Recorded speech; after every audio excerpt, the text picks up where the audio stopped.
Assalomu alaykum barchaga. Hozir jonli efirimizni boshlaymiz va ochiq deb e'lon qilaman.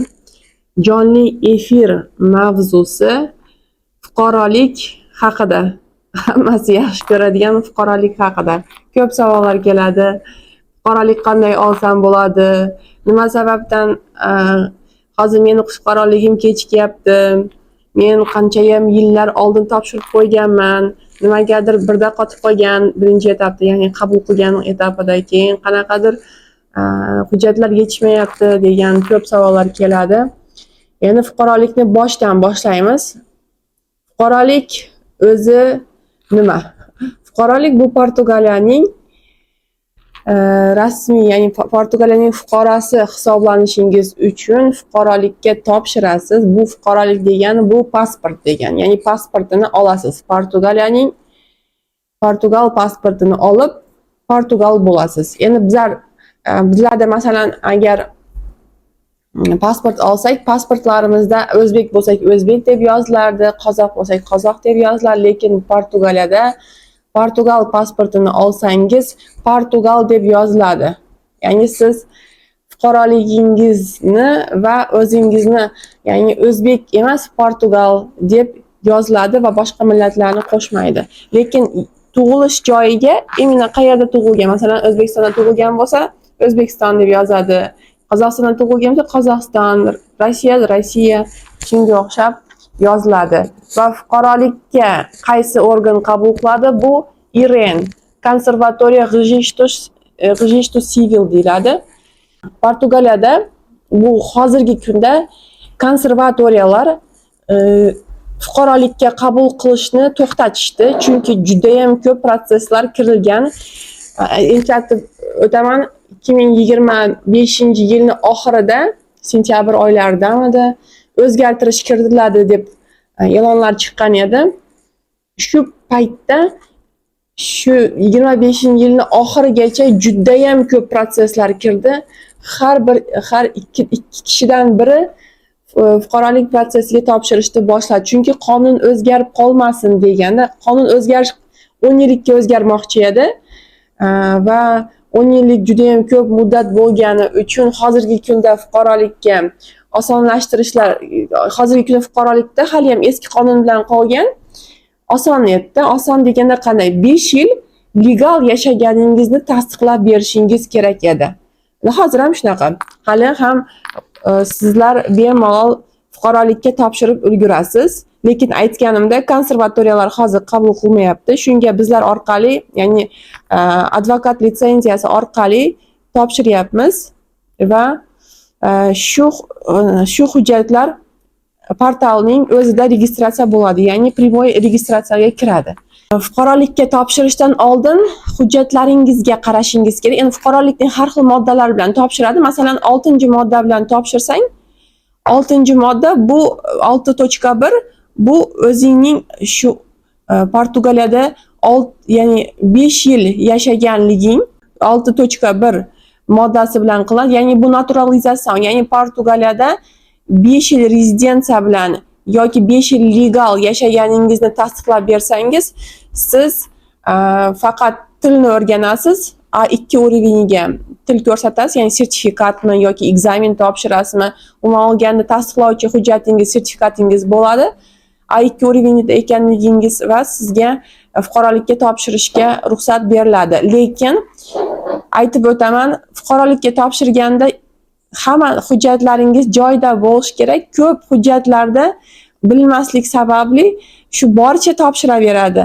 Lekin qarang, hozir unga juda ham qattiq e'tibor berilyapti. Oldinlari ham shunaqa edi, lekin hozir undan ham qattiq. Endi tug'ilgan metrikadan boshlaylik. Tug'ilganlik haqida guvohnomangiz qanaqa bo'lishi kerak?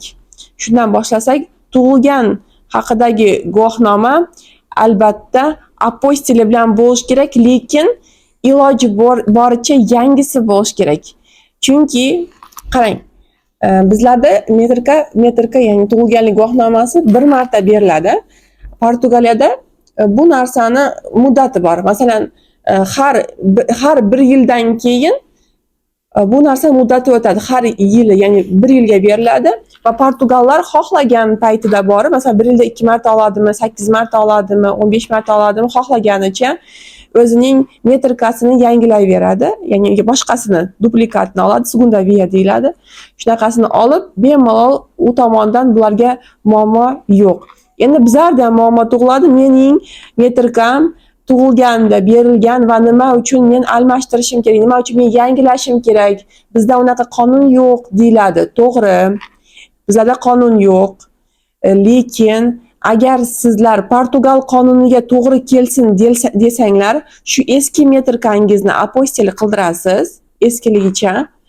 Keyin yoniga дополнительный, ya'ni qo'shimcha ma'lumotnoma, shu yili shunaqa tug'ilganligingiz haqida ma'lumotnoma chiqariladi. Masalan, agar Qozog'istonda bo'lsa, ZAGS organlari chiqarib beradi, arxiv ZAGS sonda qilinadi. Masalan, agar O'zbekiston fuqarosi bo'lsanglar, unda yagona darchada yoki MyGovni o'zida qilinadi. Qozog'istonda ham eGovni o'zida ham qilinadi. Yana boshqa mamlakat, har bir mamlakatning o'zining onlayn portali bor, ya'ni idoralari ham bor. Shunga qarab murojaat qilinadi. Shunda qo'shimcha yoniga ma'lumotnoma olib va uni ham apostil qilib kelsanglar, sizlarning hujjatinglar bemalol Portugaliyada o'tadigan hujjat bo'ladi. Lekin yana bitta narsa har doim aytaman, bu narsani tarjimaga e'tibor beraylik. Tarjimasi to'liq tarjima bo'lsin. Hujjatni o'zi, apostili, hammasi tarjimadan o'tishi kerak va tarjima qilinganida Portugaliya xohlaganiday qilish kerak.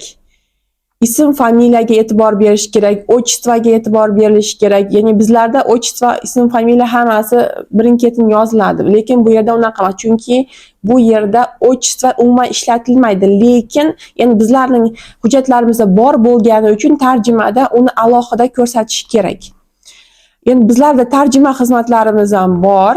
Bizlarga aloqaga chiqib, bizlarga tarjima qilish uchun yuborsanglar, hujjatlarni biz sizlarga tarjima qilib beramiz. Masalan, olib kelib bersanglar bo'ladi hujjatni yoki pochta orqali yuborsanglar bo'ladi. Bizlar ham tarjima qilib, keraklicha Portugaliya qonuniga to'g'ri keladigan qilib tarjima qilib, uni notarial tasdig'idan o'tkazib tarjimamizni keyin sizlarga yuborib beramiz. Shunda Portugaliyaning sistemasiga to'g'ri keladi, qonuniga to'g'ri keladigan hujjat bo'ladi.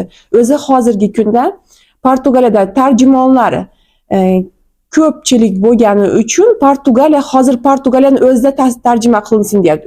O'zbek tarjimonlari bor, masalan, men o'zbekcha tarjima qilaman. O'zbekchadan o'zbekchaga, masalan, yana rus tarjimonlari bor. Endi har xil tarjimonlar Portugaliyada yetarli bo'lgani uchun bu yerda tarjima qilinsin deyishyapti. Chunki tarjima qilingandan keyin notarial tasdig'idan notariusning o'zi Portugaliyani o'zida o'tkazadi. Ya'ni Portugaliyaning sistemasida uni kodlar, chunki notariusda o'tkazilgandan keyin QR kod bo'lishi mumkin yoki kod bo'lishi mumkin. Shuni sistemasiga o'zlari shunday kirgizsa, o'zlari ko'ra oladi, haqiqiy tarjimami, haqiqiy notarial tasdig'imi, shuni hammasidan o'zlari xabardor bo'la oladi va shunga sizlar bu yerda qilganingiz durust. Endi savollar kelgan bo'lsa ayting, bo'lmasam yana davom ettiraveramiz. Qaysi davlatlarga bor ish sizlar? Bizlar o'zi ish beruvchi agentlik emasmiz. Ish beruvchi bu agentство Portugaliyada bor, Recursos Humanos deyiladi. Bu degani отдел kadrovda, ya'ni bizning agentligimiz faqat hujjatlar bilan shug'ullanadi. Ya'ni o'sha ish berib, ishchini topgandan, ish beruvchini topgandan keyin hujjatni olmoqchi yoki hujjatga topshirmoqchi bo'lganda bizlarning administrativ va yuridik xizmatlarimiz bor. Lekin ish izlash bilan, sizlarni ishga chaqirish bilan kelinglar, Portugaliyada ish bor, men ish beraman, men ya'ni xo'jayin bilan tanishdim, anaqa bilan qildim, buni do'g'ri qildik, unaqa narsa yo'q bizlarda. Chunki biz yuridik xizmat, masalan, shahringlarda bor yuridik xizmatlarni olib boradigan va viza ishlari bilan shug'ullanadi. Viza ishlari bilan turistik agentство bo'lishi mumkin yoki ish beruvchi agentство bo'lishi mumkin. Turistik agentство bu turizm haqida, turizmga yuboriladi, ya'ni dam olishlarga, shunga o'xshagan kurortlarga yuboradi. Ish beruvchi agentство ish bilan ta'minlaydi. Shu yerda yashovchilarni chet elga chiqarish yoki shu yerda ish topish bilan shug'ullanadi. Endi yana bitta agentство bor, bu yuridik xizmatlarni olib boradi. Ya'ni bu advokat xizmatlari bor. Bu yerda notarial tasdiq xizmatlari bor, tarjimalar bor. Xuddi shunaqa bizlarning agentsiyamiz shu kategoriyaga kiradi. Lekin ish haqida keladigan bo'lsak, bizlarga o'zlari, mana masalan bizlarda shunaqa xo'jayinlar, ish beruvchilar bor. Bizlarga o'zlari kelishadi, menga ishchi kerak. Bular nima sohalarda? Bu sohalar endi sizlarga ko'p aytaman, ya'ni ko'p klientlarimizga aytaman, bu sohalar sal qiyinroq, chunki bu og'ir soha hisoblanadi. Qanaqa? Bu toshda pidreyro deyiladi, ya'ni tosh kesadigan yoki tosh bilan ishlaydigan fabrikalarda bu mramor toshlari bor, boshqa toshlar, Portugaliyada har xil chiroyli toshlar bor va shuni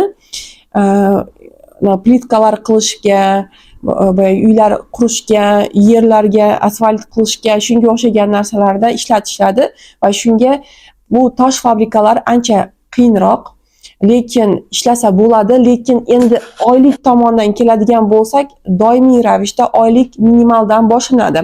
Portugaliyaga birinchi kelganlarga minimal oylik qilinadi va shundan keyin o'zingizni ko'rsatib, yaxshi opit olgandan keyin yoki o'zingizni hunaringizni, qanaqa chaqqonligingizni, o'zingizni mehnatsevarligingizni ko'rsatib, undan keyin oyliklaringizni oshira olasiz. Endi shunaqalar bor ham, agar siz qo'lingizdan oldinlari ishlagan bo'lsangiz, qo'lingizdan kelayotgan bo'lsa, unda sizni oyligingizni ozgina ko'tarib beradi, lekin unchalik darajada ko'tarmaydi. Endi примерно aytsam, 900 yevroni 1,5 ming yevro bilan atrofda bo'ladi. 900 и 1,5 ming. Bu kam deb hisoblashinglar mumkin. To'g'ri, lekin bir tomondan hujjatli ham bo'lasiz. Chunki Portugaliyaga ish bilan, ya'ni ishga kelgan odamlarga Portugaliya hujjat beradi va bu hujjatni muddati 2 yilga beriladi. 2 yilga berilgan hujjat albatta muddati bilan qoladi. U ishdan chiqib ketsangiz ham, boshqa ishga kirsangiz ham bu hujjatingiz annulirovание, ya'ni bekor qilinmaydi, annulirovание bo'lmaydi. Bu bitta katta pluslardan, chunki ko'p mamlakatlar sizlarga kelmasdan oldin ham hujjat berishadi va kelganingizdan keyin ham hujjat berishadi, lekin ishni almashtirmoqchi bo'lsangiz, ishdan chiqib ketsangiz, sizni hujjatingiz annulirovaniyaga olib keladi. Bizlarda esa mutlaqo boshqacha. Chunki bizlarniki annulirovaniyaga olib kelishi uchun siz narushение qanaqa? Masalan, siz qanaqadir kriminal ishlar qilgan bo'lishingiz mumkin yoki Portugaliya tashqarisidan chiqib ketib 6 oydan uzoq yurib qo'yib, keyin u yerda ushlanib qolib, shunga o'xshagan ishlar qilgan bo'lishingiz mumkin. Shundagina AYMA, ya'ni bu immigratsiya idorasi sizlarga annulirovание qilishi mumkin. Ko'p savollar keladi, ya'ni kecha ham shunaqa savollar kelgan. Sizlar bizlarga hujjat bo'yicha yordam bera olasizlarmi? Biz Yevropadamiz deyishganlar bor. Litva, Latviya, Polsha, Chexiya, yana ko'p Germaniya, Fransiya, Shvetsiya, Shvetsariya, ko'p juda Yevropa hamma mamlakatlarda endi oldin kirib kelib, hozirgi kunda hujjati bor yoki hujjati yo'q yoki hujjat annulirovание bo'lganlari juda ham ko'p. Qarang, hujjatingiz muddati o'tib ketgan bo'lsa, biz sizga yordam bera olmaymiz. Nega? Chunki siz yordam berishimiz uchun biz sizga siz posolstvo, Portugaliyaning posolstvo, ya'ni elchixonasiga kirishingiz kerak. Masalan, siz Germaniyadasiz. Portugaliyaning Germaniyadagi elchixonasiga kirishingiz kerak bo'ladi va shunda siz Germaniyaning hujjati sizga kerak bo'ladi. Ko'ryapsizmi? Agar siz Germaniyada nelegal holatda ekan bo'lsangiz, biz Portugaliyada hech narsa qilib bera olmaymiz sizga. Biz unaqa ishlar bilan shug'ullanmaymiz. Ya'ni biz qonun nima desa shu. Oldinlari masalan eskib ketgan hujjatlar bilan, eskib ketgan vizalar bilan, eskigan annulirovание bo'lgan hujjatlari bilan qilib berardik. U qonun yopilgan. Bizlar unaqa agentство emasmiz, sizlarga qayerdandir hujjat topib beradigan. Unaqa emas. Bizlar primoy qonunga обращаться etamiz. Qonun qanaqa yozilgan bo'lsa, shunaqa hujjatlar qilamiz. Ya'ni bizlarning hujjatlarimiz doimiy ravishda original bo'ladi va sizlarga yo'qdan bor qiladigan biz unaqa firma emasmiz. Tushunyapsizmi? Yo'qdan bor qiladigan narsa bizlarda yo'q. Bizlarda bor narsani chiroyli qilib berishga va to'g'ri yo'l bilan olib berishga va sizlarga 100% original hujjat berishga bizlar imkoniyatimiz bor. Lekin o'tib ketgan hujjatlar, shunga o'xshagan qayerdandir qochib kirgan bo'lsa, shunga o'xshaganlarga yordam bera olmaymiz. Chunki Portugaliya unaqalarga hozirgi kunda ruxsat bermayapti. Qarang, fuqarolikni yana nima tomonni aytib o'tmoqchiman. Fuqarolikka topshirgan paytingizda sertifikatga e'tibor bering, til sertifikatiga. Hozirgi kunda masalan bugun ham kelishdi. Ya'ni onlayn ham yuborishadi. Bu sertifikat bo'ladimi, u sertifikat bo'ladimi degan ko'p savollar keladi. Qarang, hozirgi kunda Portugaliyada juda ham ko'p o'quv markazlari bor. Hammasi ham akkreditatsiyadan o'tmagan. Akkreditatsiyadan o'tgan markazlargina, ya'ni davlat akkreditatsiyasi. Shu akkreditatsiya o'tgan o'quv markazlargina shu sertifikatni bera oladi. Boshqa markazlar masalan nima qilishi mumkin? Masalan sizni o'qitishi mumkin, til уровениga, IQ уровениga olib chiqishi mumkin va sizga davlat ekzameniga yozdirishi mumkin. Bu davlat ekzameni A2 уровениga SIPL ekzameni, SIPL deb aytiladi. SIPL ekzamenini topshirgandan keyin siz shu tilni biladi degan hujjat olasiz. Lekin ekzamenni o'zi har xil usulda olib boriladi. Ya'ni kun oldin navbatga yozilishingiz kerak. Masalan, hozirgi kunda masalan may oyiga ochilgan edi, iyul oyiga ochilgan edi, adashmasam noyabrga ochilgan edi. Hozir noyabr oylar уже may, iyunlar ham tugab, noyabr oylariga ham balkim joy qolmadi ham. Endi men уже bir hafta oldin ko'rgan edim. Hozir qanaqa prognoz ekanini aniq bilmayman. Lekin shunaqa tez tugab qoladi, yilni boshida ochiladi, yilni oxirigacha zapis qilinadi. Ya'ni yilni oxirigacha to'lib qoladi. Ya'ni yilni oxirigacha, yilni boshini o'zida to'lib qoladi. Yilni oxirigacha shu navbatlar olinib bo'ladi. Va endi yana bitta narsa, yana bitta xush xabar desam bo'ladi. Portugaliyaning o'zida emas, boshqa mamlakatlarda ham bo'ladi Portugal kurslar, ya'ni Portugal ekzamenlari, Portugal tili ekzameni. Masalan, bir vaqtni o'zida ham Portugaliyada, ham Ispaniyada, ham Fransiyada, ham Shvetsiyada, ham shunga o'xshagan Schengen zonasida, shu Portugaliya ittifoqiga kirgan hamma mamlakatlarda bo'lib o'tadi. Shunga agar siz Portugaliyada joy topmay qolsangiz, Ispaniyadan joy olishingiz mumkin. Portugal tilini sertifikatiga topshirishga. Tushunyapsizmi? Shunaqa. Boshqa masalan Fransiyadan olishingiz mumkin yoki Shvetsiyadan olishingiz, shunga o'xshab siz ola bilasiz. Agar sizda Portugaliyada joy qolmagan bo'lsa, boshqa mamlakatlarni ham tanlashingiz mumkin. Shu programmasi bitta, shu programmadan kirib tanlashga bo'ladi. Agar sizlarga navbatga, очередьga qo'yib berishga bizlarning yordamimiz kerak bo'lsa, bizlar shu ishlarni qilamiz, sizlarni очередьga qo'yib beramiz va bizlarda очередьga qo'yib berishni ham narxini aytib qo'yaman, 30 yevro. Bu kichkina narx, lekin sizlarga boy очередь olib berishga, qarab turishga, очередьga qarab turish kerak. Очередь ham har doim ochiq bo'lavermaydi. Shu narsaga bizlarga yordam bera olamiz. Endi qarang, lekin ayrim holatlarda, qanaqadir holatlarda очередь olish qiyinlashib ketsa, narxlar ham o'sadi. Bu narsani ham e'tiborga olishinglar kerak, chunki qilingan ishga ham qaraladi. Tushunyapsizmi? Lekin minimal narx 30 yevrodan boshlanadi. Endi nima demoqchiman? Boya sertifikatlarini ko'p maktablar hozir beryapti, lekin bu sertifikatlar государственный akkreditatsiyadan o'tilmagan maktablar va faqat bilim beradi, lekin sertifikati to'g'ri kelmaydi. Unaqa sertifikatlar bo'lmaydi. Qanaqa sertifikatlar bo'lishi mumkin? Boyagi Portugaliyada IFP degan joy bor, ya'ni kurslar beradi. Bu Portugal tili kurslarini beradi va u yerda o'zlarining sertifikat, menda hozir yonimda yo'q, lekin sertifikatini davlat tomonidan o'qitilgan maktablarning sertifikatlari 100% to'g'ri keladi va shu sertifikatlarga intilish kerak. Shu davlat sertifikatlarini olishga intiling. Darslari ham unaqa qiyin emas. Ko'p holatlarda ular ko'z ko'z yumadi. Uncha yoza bilmasangiz ham, uncha gapira olmasangiz ham siz shu sertifikatni ola bilasiz. Endi bu narsalar 4 oy, 6 oy o'qish davom ettiriladi, lekin har kuni ishdan keyin o'qiladi. Ishdan keyin soat 7 dan 10 gachami, смотря qanaqa har xil onlayn darsliklari ham bor, onlaynga ham yozilsangiz, uydan o'tirib o'qisangiz bo'ladi. Bu juda ham qulay.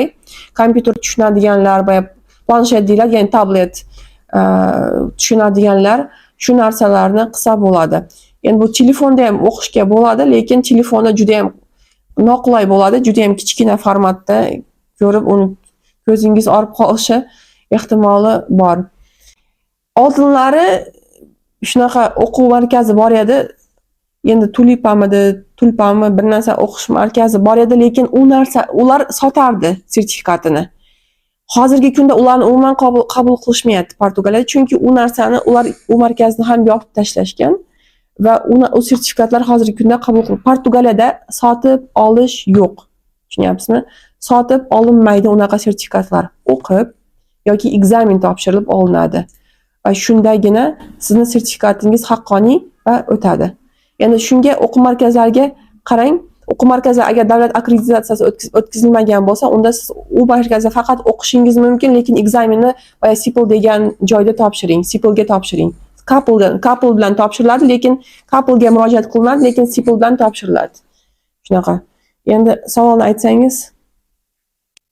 Opa, assalomu alaykum. Alaykum, yaxshimisiz? Resubi bilan 2 yildan beri ishlayman. Ferish olsa bo'ladimi Siguran sotsialdan? Ferish deganingiz bu dam olish. Shunaqami? Dam olish sizni ishxonangiz beradi. Tushunyapsizmi? Ishxona beradi. Dam olish va shu ishxona shu ferishingizni to'lab beradi kunligini. Lekin Siguran sotsialni o'zi sizga ferish bermaydi.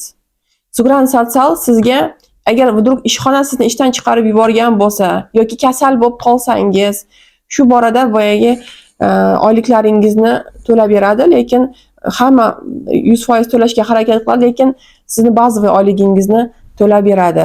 Yoki общий umumiy miqdorda masalan qanchayamdir общий середина deydi, masalan qancha, masalan hozir 1000 olib keyin, 2000 olib keyin 1000 olib, shuni общий 1100 shunga o'xsha oylik chiqsa, masalan anaqasi общий miqdori qancha bo'lsa, shu oylikni to'lab berishga harakat qiladi yoki ba'zi oylik to'lab berishga harakat qiladi.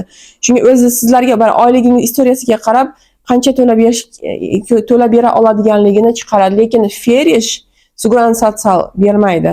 Agar siz endi masalan shunaqa holat bo'lishi mumkin, farzand ko'rdingiz va yoki kimdir qanaqadir masalan yaqin qarindoshlaringiz olamda o'tib qoldi, shunaqa paytlarda Siguran sotsial to'lab beradi. Farzand ko'rsangiz ham boyagi 7 kunligi bor, 21 kunligi bor otalar uchun, 28 kunligi bor yoki onaning litsenziyasi bor, ya'ni bu lisensiya de maternidade deyiladi. Bu ona bo'lgani uchun dekret deyiladi. O'zimizning tilda shu 4 oygacha yoki 150 kungacha, 180 kungacha bor. Yaqinda yana bizlar qila oldik. 150 kun olingan edi, yana iyungacha qilib berishdi. Shunda yana 90 kun qo'shildimi? 150 ga 90 ni qo'shsak 240 bo'ladimi? Shunaqa 240 kunga ham berilganlar bor. Смотря holatingizga qarab shu narsani so'rasa bo'ladi. Agar sizlarga Siguran sotsialga ariza tashlashga, shunga o'xshagan abonu familiya, ya'ni bolalarning puli, onani puli, yana boshqa masalan ishsizlikka topshirish uchun yoki yana boshqa bir pensiyagami qanaqadir hujjatlarni topshirishga yuridik xizmatlari kerak bo'lsa, bizlar tomonidan yordam kerak bo'lsa, xizmat kerak bo'lsa, bemalol bizlarga murojaat qilishingiz mumkin. Bizlar shunaqa ishlarni ham qilamiz. Masalan, hozir bugungi kunda, bugunning o'zida ancha ham klient qabul qildik. Bu masalan karta de condução, ya'ni haydovchilik guvohnomasini almashtirishga, ya'ni Portugaliyanikiga o'tkazishga yoki yangilashga, shunga o'xshagan bugun Portugallarning o'zi kelyapti qabulimizga. Portugalning o'zi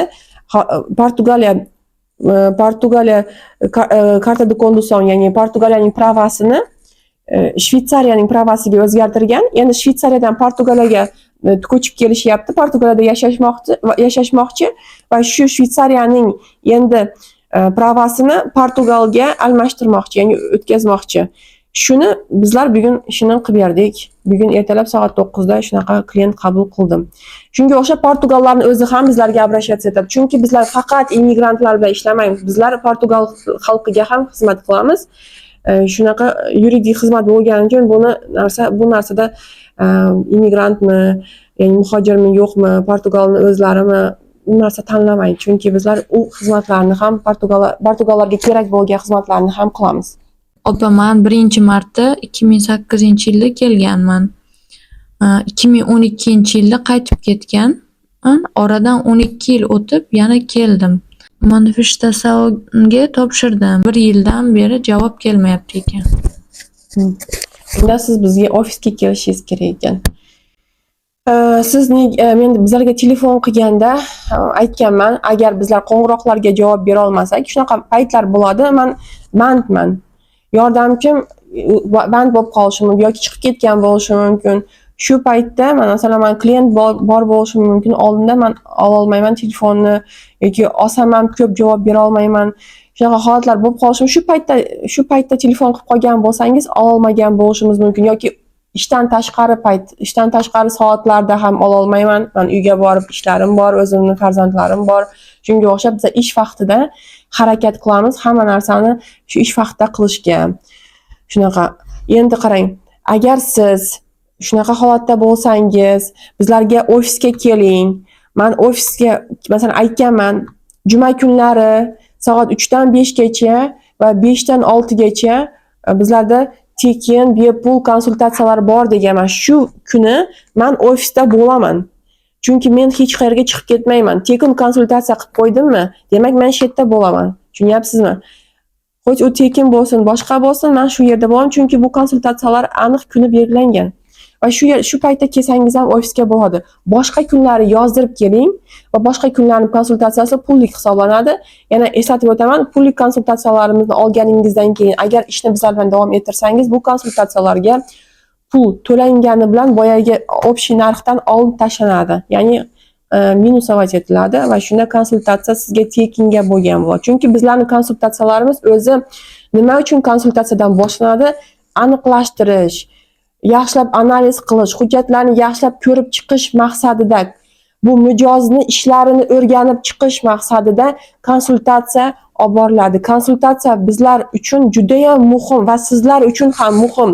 Sizlarni oldin ko'rikdan o'tkazmasdan, oldin sizlarning ishingizni o'rganib chiqmasdan hech qanaqa sizlarga qanaqa yechim bor ekanini ayta olmaymiz. Ayta olsak ham sizga umumiy ayta olamiz. Masalan, aytishi mumkin, ha qila olaman deyishi mumkin, lekin qarabmanki, qayerdandir qanaqadir hujjatlar yetmayapti yoki bo'lmasam qayerdandir qanaqa narushenyalar bo'lgan. Shunaqa bo'lsa, bizlar qila olaman deb aytmayman. Tushunyapsizmi? Bu narsada men hech qanaqa boyagi bu narushenyalar bo'lib turib, men sizga bunaqa qila olaman degan narsa ayta olmayman va men o'zi doimiy ravishda agar 100% qila olsam ham men sizga 100% garantiya bera olaman deb aytmayman. Chunki garantiyani aytganman, bu Alloh deganman va Portugaliyaning o'zining mamlakati va idoralari va ishlovchilar, shular hammasi, ya'ni bizlar albatta qonun bilan ishlaymiz va kerak bo'lsa kurashamiz, lekin всегда ответ va javob shu idoralardagi xodimlardan, shu joydagi xodimlardan kelib chiqadi. Shu narsani analiz qilib, ya'ni shu narsaga javob beradigan odamlardan kelib chiqadi va faqat bizlar ular bilan kurashishimiz mumkin. Masalan, qanday bizlar u narsani noto'g'ri deb topishimiz mumkin, chunki qonunda bunday yozgan, bunda bunaqa deb bizlar sport etishimiz mumkin va shunday qilib shikoyatlar qilishimiz mumkin. Shunga o'xshab bizlar shu tomonlardan sizga yordam bera olamiz, chunki qonunda qanaqa bo'lsa, bizlar ham shunaqa yordam berishga albatta o'zimizning 100% o'zimizning kuchimizni sarflaymiz, o'zimizni 100% bag'ishlaymiz. Shunga o'xshab o'zimizning ishimizga albatta javob beramiz, lekin bu tomondan keladigan javoblarga bizlar javob berishga, garantiya berishga bizni haqqimiz yo'q. Tushunyapsiz? Hech kim Portugaliyada garantiya bilan ishlamaydi. Agar sizga garantiya beraman degan bo'lsa, bilingki sizni aldayotgan bo'ladi. Chunki garantiya bu yerda yo'q. Garantiya bu aytib o'tganimdek, har doim garantiya hech qachon Portugaliyada bo'lmagan. Bizlarga o'xshab tanishlaring bor, tepada tanishlaring bor degan narsa ishlatilmaydi bu yerda. Bu yerda boyagi hamma narsa qonun doirasida bitadi. Boya fuqarolikka topshirganda metrikani aytdim, til sertifikatini aytdim. Endi registr kriminal. Registr kriminal bu sudlanmaganlik qog'ozingiz, sudlanmaganlik spravkangiz, ma'lumotnomangiz. Sudlanmaganlik spravka qayerdan olinadi? Birinchi o'chirda tug'ilgan, masalan siz shunaqa holatlar bizlarda bo'ladi, shunga men sizga hamma narsani aytaman. Masalan siz Qozog'istonda tug'ilgansiz, lekin O'zbekiston fuqarosisiz. Shunaqa bo'lishi mumkinmi? Qozog'istonda tug'ilgansiz va sizni chaqaloq paytingizda ketgansiz, lekin nasionalidad, ya'ni fuqarolikka topshirgan paytingizda Qozog'istonda tug'ilgan bo'lganingiz uchun Qozog'istondan nesudimay spravka olasiz. Masalan, siz aytishingiz, men unda chaqaloq edim deyishingiz mumkin. Yo'q, chaqaloqmisiz, boshqamisiz, lekin tug'ilganingiz uchun ham shu yerda Qozog'iston spravkasini olib kelasiz. Va xuddi shunday boshqa mamlakatlarga, boshqa mamlakatda tug'ilgan bo'lsangiz, boshqa mamlakatlarni spravkasini olib kelasiz va yashash joyingiz, masalan, O'zbekistonda yashardingiz, O'zbekistondan Qozog'istonni olib kelasiz. O'zbekiston fuqarosi bo'lganingiz uchun O'zbekistondan olib kelasiz. Agar siz qayerlardadir, qachonlardir ishlagan bo'lsangiz, masalan, siz Turkiyada ishlagansiz, Turkiyadan olib kelasiz. Keyin qayerdir Yevropa mamlakati, qayerdadir yana ishlagan bo'lsangiz, shu Yevropa mamlakati, masalan, Shvetsariyada ishlagan, Shvetsariyadan olib kelasiz. Shunga o'xshab qayerda qanaqa ishlab, yashab, qayerda tug'ilgan bo'lsangiz, shu yerlardan olasiz. Lekin Portugaliyani o'zida faqat, masalan, O'zbekistonda tug'ildingiz, O'zbekiston fuqarosisiz va Portugaliyada yashadingiz. Unda faqat O'zbekistondan olib kelasiz, chunki O'zbekistonda tug'ilgansiz va O'zbekistonda yashagansiz.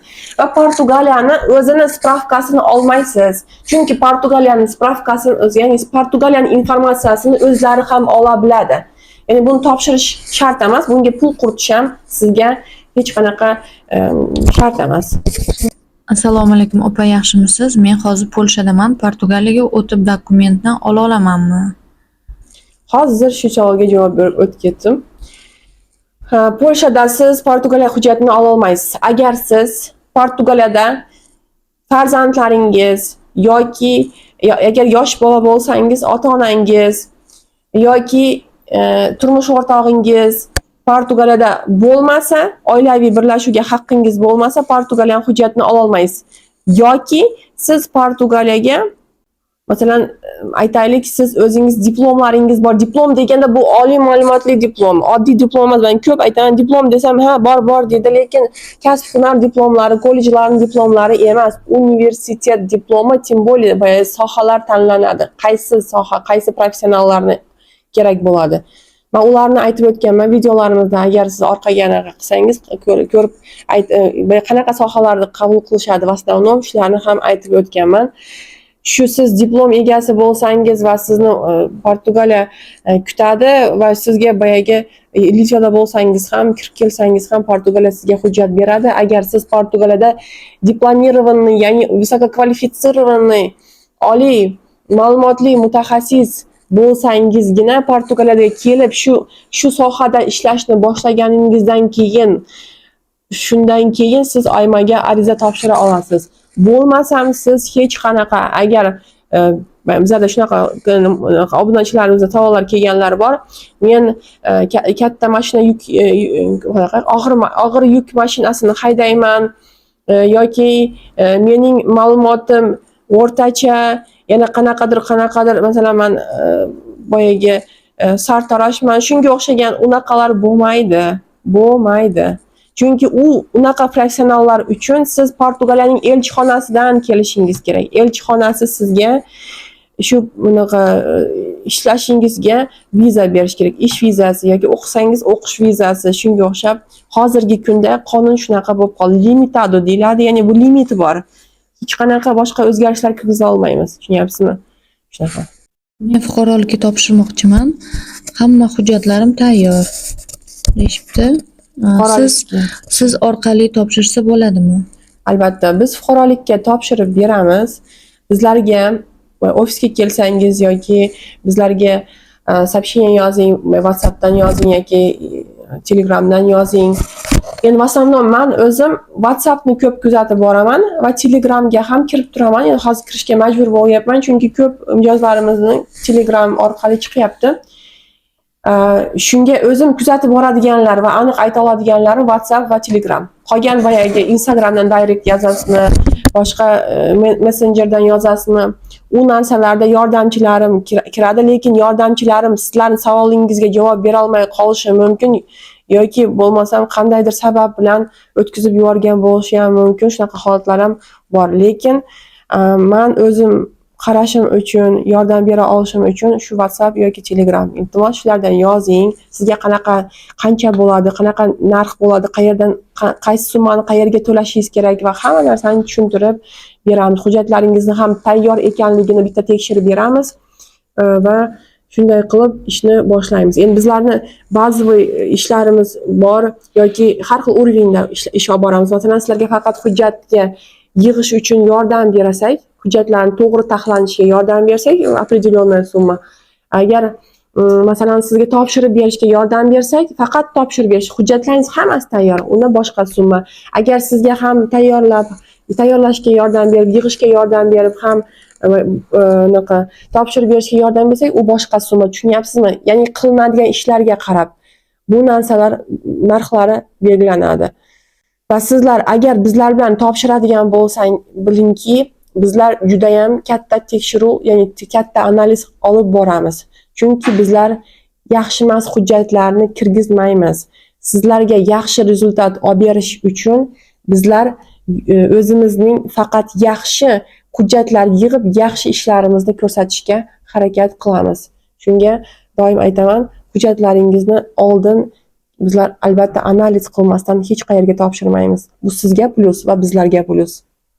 Boyagi gражданство, ya'ni fuqarolikka naturalizatsiya, ya'ni shu 5 yil rezident legalni yashab qo'yganingizda kerakli bo'lgan hujjatlarni aytib o'tdim. Yana bir marta sanab o'taman, чтобы birin-ketin aytish uchun, qarang, rezidentlikka fuqarolikka topshirish uchun boyagi 6.1, ya'ni 6.1 bu moddani nomida, bu 5 yil legal yashaganlar uchun. Legal degani Portugaliyaning ruxsatnomasi bilan yashash. Tushunyapsizmi? Bu degani men kelgan yilim ishga kirganman, NIF nomerim bor edi, NIS nomerim bor edi. Men shu yildan borib soliq to'laganman, unaqa o'tmaydi. Soliq to'lagan paytdan emas, legal yashagan paytingizdan. Tushunyapsizmi? Bu shu moddaga kiradi. Endi bunga nima hujjatlar kerak ekanini aytaman. Til sertifikati birinchi navbatda. Til sertifikati A2 уровенida. Agar til sertifikati bo'lmasa, unda boyagi ikkita dokumentning hojati yo'q, chunki bu bazaviy. Endi qarang, til sertifikati A2 уровенida davlat akkreditatsiyasidan o'tgan idoralargina bera oladi. Va ikkinchisi bu tug'ilganlik metrikasi. Tug'ilganlik metrikasi apostildan bo'lishi kerak. Boya aytganimdek, agar 1 yildan srok o'tgan bo'lsa, demak yoniga qo'shimcha ma'lumotnoma olasiz apostili bilan.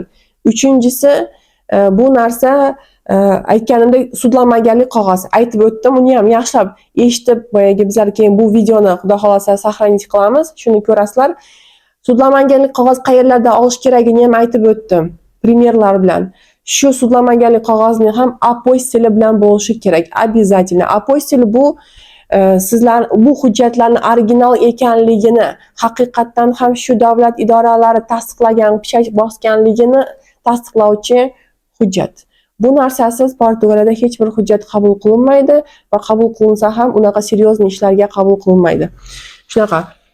Endi yana bir narsa, bu fuqarolikka topshirgan paytingizda albatta boyagi formulariy deyiladi, bu blanklarni ham yaxshi to'ldirishni va to'g'ri to'ldirishni o'rganing, chunki bu proses mobaynida, analiz mobaynida qaytib kelishi mumkin, sizni vaqtingizni olishi mumkin.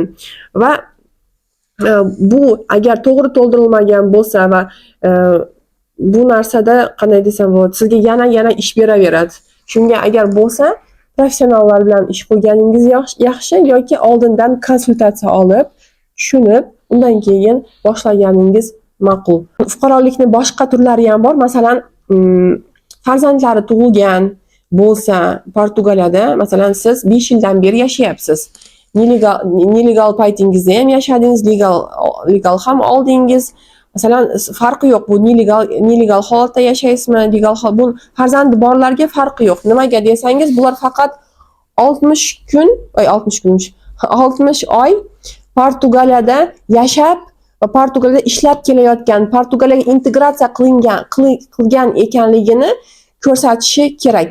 Sababsiz Portugaliya tashqarisiga chiqib ketmagan bo'lishi kerak. Sababsiz. Sabab degani bu ko'p muddatga degan. Endi bu, конечно, aylanib kelishga, dam olib kelishga bo'ladi, lekin masalan, prosta Portugaliyadan tashqari qancha ham 6 oydan oshiq yo'q bo'lib ketgan, masalan, qancha 2 yillab yo'q bo'lgan, 6 oydan oshiq degan endi ko'raverasizlar примерно.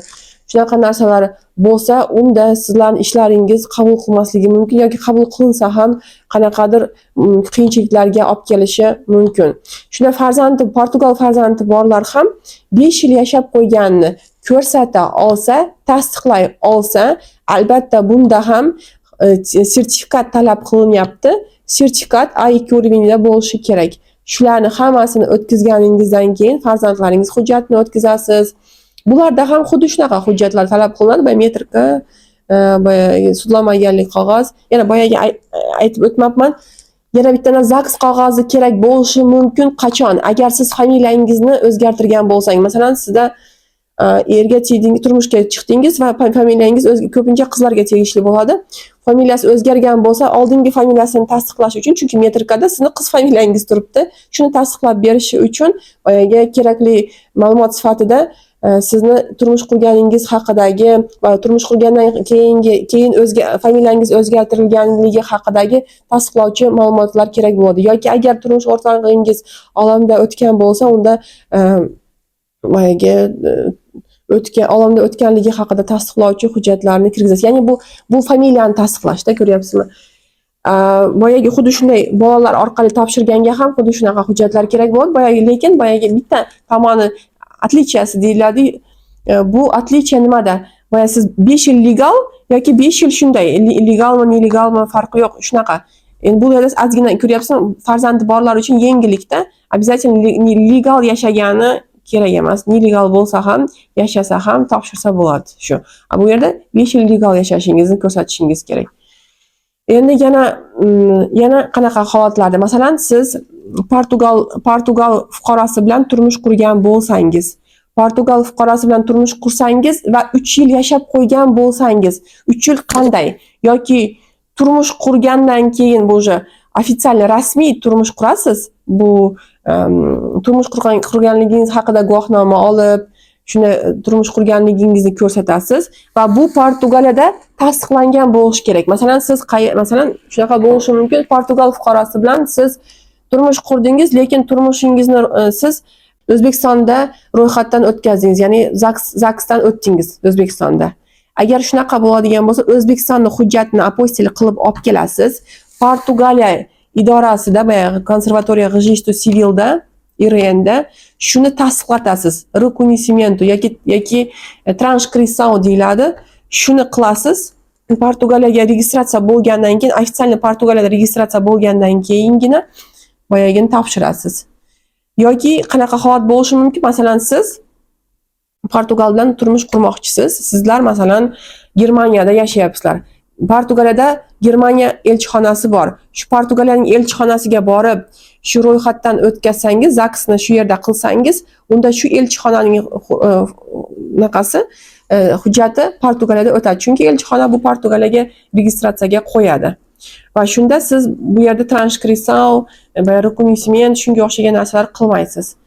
Shunga e'tibor beringlar, Portugaliyaning hujjatini topshirish kerak bo'ladi. Ya'ni bu O'zbekistonda turmush qursangiz, O'zbekistonning hujjati bilan topshira olmaysiz. Chunki O'zbekistonning ZAGSini bu yerda tasdiqlash kerak bo'ladi. Agar shunaqa narsalarga ham yordam kerak bo'lsa, bizlar shunaqa ishlarni ham qilamiz. Ya'ni bizlar transkripsiya bormi yoki ZAGSdan o'tkazib berish kerak bo'lsa, shunga o'xshagan ma'lumotlarni hammasini qilamiz. masalan свидетельство о рождении Portugaliyaning свидетельство о рождениясini chiqarib berish kerak bo'lsa, Portugaliyaning свидетельство о браке ZAGS qog'ozini chiqarib berish kerak bo'lsa, yana boshqa ma'lumotlar, masalan sudlanmaganlik qog'ozi bo'lishi mumkin yoki bo'lishi mumkin, masalan pravangiz haqida, pravangiz originalligi haqida tasdiqlovchi spravka qilib berish kerak bo'lsa, shularni hammasini bizlar qilamiz. Bizlarning shunaqa xizmatlarimiz ham bor. Shundan keyin turmush boyag'i qurgan, Portugal bilan turmush qursangiz, aytdim qanaqa hujjat kerak ekani. Shu hujjating 3 yil turmush qurgan, 3 yil o'tgan bo'lsa turmush qurganingizdan keyin siz Portugaliya fuqaroligiga topshira olasiz. Lekin Portugaliyaga integratsiya qilgan bo'lishingiz kerak, uni tasdiqlashingiz kerak. Ya'ni Portugaliyada ishlagan bo'lishingiz kerak yoki ishlayotgan bo'lishingiz, yashayotgan bo'lishingiz kerak. Umuman olganda Portugaliyada ekanligingiz va Portugaliya bilan o'zingizni hayotingizni bog'laganingiz haqida albatta tasdiqlovchi va ma'lumotlar, ya'ni komprovativ deyiladi, shularni ham taqdim qilishingiz kerak bo'ladi va shundagina sizga ruxsat beriladi. Bu joyda bitta plus bor. Sizga o'qishdan sertifikat yoki til sertifikati kerak emas. Chunki sizning turmush o'rtog'ingiz Portugal fuqarosi bo'lgani uchun. Shunaqa sizga imkoniyat bor. Bu Portugal fuqarosi orqali topshirsangiz shunaqa. Yani bu yerda qanaqa hujjatlar kerakligini ham aytib o'taman. Bu ba'zi hujjatlar, hozir aytyapman, har doim ba'zi hujjatlar aytaman. Agar shunaqa holatlar bo'lishi mumkin, ular дополнительный informatsiya ham so'rashi mumkin, so'rab qolish ehtimoli ham bor. Shunda дополнительный hujjatlar u hammasini o'zini holatiga qarab kirgiziladi-da. Shunga bizlarga murojaat qilsangiz, sizlarning holatinglarni o'rganib chiqib, shularga kerakli hujjatlarni topshirishga yordam beramiz. Endi bu yerda ba'zi hujjatlar boyagi tug'ilganlik metrikasi va sudlanmaganlik qog'ozi, bu yerda yana til sertifikati kerak emas. Shunga e'tibor beringlar. Agar familiya o'zgartirgan bo'lsanglar va familiyanglarni o'zgartirganligi haqida tasdiqlovchi hujjat kerak bo'ladi.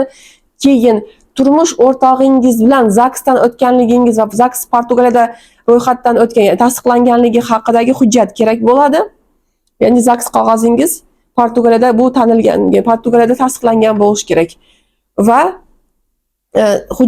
turmush o'rtog'ingizni kartan cidadão degan hujjati bor. Bu удостоверение личности, portugalskiy удостоверение личности, ya'ni ID kartasi desa ham bo'ladi. Identifikatsion kartasi Portugaliyaniki fuqaroligi haqida tasdiqlovchi va turmush o'rtog'ingizni tug'ilgan metrikasi ham kerak bo'ladi. Bu metrikasiga ham albatta siz aytishingiz nimaga kerak bo'lishi mumkin? Chunki bu narsani Portugaliya sistemasida agar turmush qurgan, masalan, men Portugaliya fuqarosi bo'lsam, men metrikamda shu narsa ko'rsatiladi. Agar men turmush qursam Portugaliyada, menda metrikamda shu turmush qurgan haqida ham informatsiya yoziladi. Tushunyapsizmi? Shuning uchun metrikasini ham kirgizasiz. Shunaqa. Endi agar siz metrikani hamma donalarini bilsangiz, blankda to'ldirsangiz ham bo'ladi. Metrikani originalini yoki kopiyasini kirgizmasangiz ham bo'ladi. Agar blankda hamma donalarini to'ldirib chiqsangiz, o'zlari ham sistemadan ola biladi. Shunga shunaqa, yoki blankda to'ldirasiz yoki originalini topshirasiz. Shunaqa. Bitta savol bor. O'shani javob berib ketay. Dilnoza, assalomu alaykum. Iyunda rezidensiyamni sizga beraman, lekin meni uy kontraktim yo'q deb TikTokdan kelibdi. Xo'p, значит, bu hujjatingiz iyunda tugaydimi? Agar iyunda hujjatingiz tugasa, hozir imkoniyatingiz bor topshirishga. Iyungacha kutmang. Chunki sizda kelishgacha hali 2 oy, 3 oy, 4 oyga cho'zilishi mumkin. Shunga siz agar iyunda tugasa, iyungacha kutadigan bo'lsangiz, unda siz qolib ketasiz. Keyin hujjatingiz prasrochniy, ya'ni muddati o'tib qolishi mumkin. Agar avgustda o'tgan bo'lsa, unda hali avgustga joy berilmadi. Unda siz ozgina kutsangiz bo'ladi. Endi qarang, sizda agar yashash manzilingiz oldingi eski manzil bilan qoladigan bo'lsa, unda bizlar sizga yordam bera olamiz. Bizlar o'zimizning maslahatlarimizni aytamiz, nima qilish kerakligini va siz shularni qilsangiz bo'ldi. Agar yo'q, siz manzilingizni o'zgartirgan bo'lsangiz va yoki o'zgartirmoqchi bo'lsangiz, unda sizga uy kontrakti bo'lmasa, uyni egasidan tasdiqlovchi spravka kerak. Uyni egasi, ya'ni uyni sotib olgan shaxs, uyni egasi. Bu arendatario emas, arendaga olgan shaxs emas. bu uyni egasi sizga haqiqatdan ham shu inson shu uyda meni ruxsatim bilan yashaydi degan qog'oz qilib beradi va uni notarial tasdig'idan o'tkaziladi. Notarial tasdig'idan o'tkazishga yordam kerak bo'lsa, bizlar shu narsalarda yordam beramiz. Endi qarang, yana bitta narsani aytib o'tmoqchiman. Agar siz o'zingizni yaqin qarindoshingiz bilan yashayotgan bo'lsangiz va qarindoshlik rishtalarini siz dokazat eta olsangiz, ya'ni bu narsada dokazatilsa kerak bo'ladi-da. Masalan, men singlim bilan yashayapman desangiz, singlingiz ekanligini ko'rsata olsangiz, singlingiz deklaratsiya berishi mumkin. Agar singlingiz shu uyni arendaga olgan bo'lsa, singlingiz men shu akam men shunaqa akam shunaqa mani uyimda shu adresda yashaydi. Men shu uyni ijaraga olaman deb boyagi deklaratsiya, ya'ni spravka qilib beradi va shu singlingiz orqali imzolanadi va tasdiqlanadi, notarius orqali tasdiqlanadi va shu bilan qo'shib kontraktini ham kirgiziladi va bu kontraktga yana bitta narsaga e'tibor beringlar. Kontrakt soliqda registratsiya qilingan bo'lishi kerak. Ayma idoralari hozirgi kunda shuni talab qilyapti. Singlingizni masalan kontraktda finansda registratsiya qilinmagan bo'lsa, aymada muammo berishi mumkin. Muammo bermasligi ham mumkin, chunki kim qabul qilyapti, qanchalik darajada tekshiriladi, bu narsaga hech kim bilmaydi. Kim qabul qilishiga bog'liq va bu narsada albatta katta anaqa bu qanday desam bo'ladi, bu odam sizni ishingizni qabul qilgan odam ishingizni qanchalik darajada ko'z yuma oladimi yoki u narsaga e'tibor bermasligi shu odamning qo'lida. Tushunyapsizmi? Shu odamning qo'lida. Shunaqa. Deklaratsiyani uy egasidan olsam bo'ladimi? Albatta. Onlayn almashtirish ochilgan. Albatta. Hozir aytib o'tganda uyni egasidan deklaratsiya olasiz va uyni egasidan yana ikkita hujjat olasiz. Bu endi bu ikkita hujjatni bittasi обязательно, ikkinchisini обязательно. Deklaratsiya olganingizdan keyin uy unga tegishli ekanligi haqida hujjat olasiz. Bu hujjatning eng oson varianti bu finansdan olinadi. Uyni egasi o'zini finansiga kirib, qanaqa sirtidan permanent emas, kadrneta предел deyiladi. Kadrneta предел degan qog'ozini so'raysiz. Ya'ni bu finansdan olinadi. Finansga o'zini finansiga kiradi va tez orada ola biladi. Chunki knopkalar bosib tez olib beradi sizga. Shu hujjatlarni sizga berishi kerak. Ya'ni uy egasi ekanligini tasdiqlab berish kerak. Bu prosta tak qo'l qo'yib berishga bo'lmaydi. Endi yoniga agar siz iloji bo'lsa, shu masalan shu uyni egasini shaxsiy hujjati, ya'ni ID kartasini ham kopiyasini oling. Chunki aymaga shunaqa hujjatlarni kirgizsangiz, ishingiz tez bitishi katta anaqa shansi bor. Shunga siz harakat qiling, ko'proq ma'lumot yuborishga aymaga. Assalomu alaykum opa, men hozirda Shvetsiyadanman. Portugalga borsam bo'ladimi? Dokument qilishni iloji bormi? Ha, unda sizga javob hozirgi o'tgan primoy efirimizni saqlab qolamiz. Shuni qayta ko'rib chiqing. Sizga hamma narsani shu yerda aytganman. Sizga o'xshagan savollar kelgan va shunga javob berganman. Endi hozir sizga aniqroq javob berishim uchun albatta siz o'zingiz haqida qanaqa hujjatlaringiz bor, yo'qligi haqida aytib o'tsangiz va sizga aniq javob beraman. Agar siz u yerda nelegal bo'lsangiz, sizni bu yerda legalizatsiya qilib berishimiz imkoniyati sust. Agar siz aytganimdek Portugaliyada yaqin qarindoshingiz bo'lmasa, u narsaning iloji yo'q. Yoki siz oliy ma'lumotli mutaxassis bo'lmasangiz, unda uni iloji yo'q. Shu hozirgi kunda shu ikkita narsa bor va shu bilan siz hujjat olishingiz mumkin. Agar unaqa narsalar yo'q bo'lsa, sizga hujjat qilib bera olmaymiz. avgustda tugaydigan rezidensiyalar Qachon ochiladi? Oldindan rahmat. Avgustda tugaydigan rezidensiyalarga hozir mart oylari, balkim martning oxirida, balkim aprelda ochishi mumkin. Lekin ayma ham o'zini ishlariga qarab ochadi. Ya'ni ishlarda uspevать qilayotgan bo'lsa, ya'ni hamma ishlarni vaqtida bajarib kelayotgan bo'lsa, unda ochadi tez orada. Yoki ozgina kuttirib qo'yishi mumkin. Masalan, shunaqa holatlar bo'lgan, avgustda tugasa avgustda ochganlari ham bo'lgan yoki avgustda tugasa sentyabrda ochgan holatlari ham bo'lgan. Endi bu kechikishlarga bog'liqda ayma qay darajada qanaqa hozir ishlar olib boryapti va kechki ishlar bo'lyaptimi? O'zi kechki ishlar bo'lyapti. Aytayim, kechki ishlar bo'lyapti. Hozir Aymada hamma hujjat kechki ish bilan ovora. Chunki Aymada ish to'lib ketgan, bu eski proseslarni oldin qilishyapti. Bu o'zi Covid boshlanganida shu paytdan boshlandi Aymada kechki ishlar. Covid почти Portugaliyani 2 yilga kechiktirib qo'ydi. Covid qancha yil? 1 yilga ham yetmadi bo'lgani. Lekin Portugaliyada ishlar 2 yilga kechikib ketdi. Shu Covidni dastidan, endi bu narsa ham Allohdan albatta, lekin shularni ham e'tiborga olinglar. Ko'p berayotgan qizga ham rahmat. Rahmat sizlarga ham. Rahmat sizlarga ham. Endi qolganlarni keyin gaplashamiz. Hozir sizlar bilan xayrlashamiz. Vaqtimiz tugab qoldi. Sizlarga rahmat deb aytaman. Boringlarga shukr. Doimo efirga kirib, shunaqa savollar berib, albatta men savollarga javob berishdan charchamayman, chunki meni kasbim o'zimga juda ham yoqadi. Meni kasbim odamlarga yaxshilik olib kelsa, odamlarga yordam bersa, men bundan Alloh bu uchun Allohga minnatdorman. Va sizlarga bugungi kun uchun rahmat aytmoqchiman. Boringlarga shukr, bugungi primoy efirimizni shu bilan tugatamiz. Agar sizlarga qanaqadir tushunmagan bo'lsanglar, primoy efirni saqlaymiz. Shunga kirib, boshqatdan ko'rib chiqishingiz mumkin. Xohlasa shu savollaringizga javob olasiz degan umiddaman.